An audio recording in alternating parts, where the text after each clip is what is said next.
ఎవరో చెప్తుంటే విన్నామా పవన్ కళ్యాణ్ గారు హెల్ప్ చేస్తారు అని. ఒకరోజు వెళ్ళాను, వెళ్ళి నేను గేట్ లో నిలబడ్డా, లోపలికి కూడా పోలేదు. వాళ్ళ మిస్సెస్ పై నుండి చూస్తున్నాను, చూసి ఎవరో పెద్ద ఆవిడ వచ్చింది అంటే మెట్లు దిగి ఆయన వచ్చారు. వచ్చి ఏంటమ్మా అంటే ఓల్డ్ ఏజ్ హోమ్స్ పట్టమ్మా, రిటైర్డ్ ఎంప్లాయీ అన్న, అంతే. ఇంకా ఏమీ చెప్పలేదమ్మా. రెండమ్మా అని చేయి పట్టుకొని, కారు డ్రైవర్ రెడీ చేశారు ఆయన ఆఫీస్ కదా, చెయ్యి పట్టుకొని కారులో తీసుకెళ్లి నా చేతిలో బ్యాగ్, వర్షం, నా చెప్పులు తెగిపోయి ఆ స్థితి నాది. ఆయన కలుస్తారని నన్ను తీసుకెళ్తారని నేను అనుకోలేదమ్మా. అలా వచ్చి నా బ్యాగ్ ఆయన సంచులో పెట్టుకొని నా చేయి పట్టుకొని కూర్చోమ్మని కూర్చోబెట్టుకున్నారు. ఒళ్ళంతా తడిపింది, శారీ అంతా తడిస్తే హీట్ వచ్చేటట్టుగా దారిలో వేస్తున్నారు. ఎక్కడ తీసుకెళ్తున్నారో తెలియదు, నన్ను ఇలా రిసీవ్ చేసుకున్నారు. అట్లా అనుకున్నామా, ఆఫీస్ తీసుకెళ్లారు, పక్కన కూర్చోబెట్టుకున్నారు. నేను చెప్పబోయాను, అసలు నన్ను ఏమీ అడగలేదు. ఓల్డ్ ఏజ్ హోమ్ వెళ్తున్నారు, ఓకే ఎంతమంది ఉన్నారమ్మా? అప్పుడు 16 శాలువాలు తెచ్చారు, 16 మంది శాలు. అమ్మకు మంచి శాలువా, అమ్మ మీకు చలిగా ఉంది.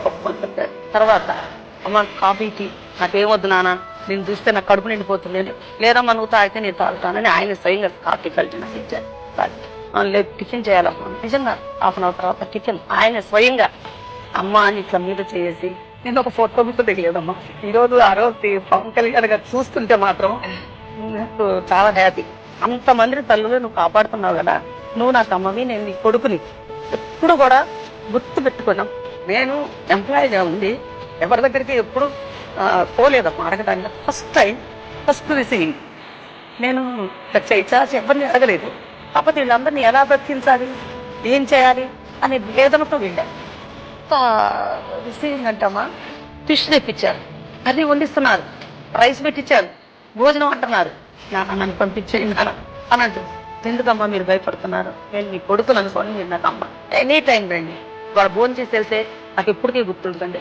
వాళ్ళ చెప్పి ₹1,00,000 అకౌంట్లో వేసేది, అమ్మాయి అకౌంట్లో. నన్ను పిలిచి నా బ్యాగ్ 10,000 వేశారు.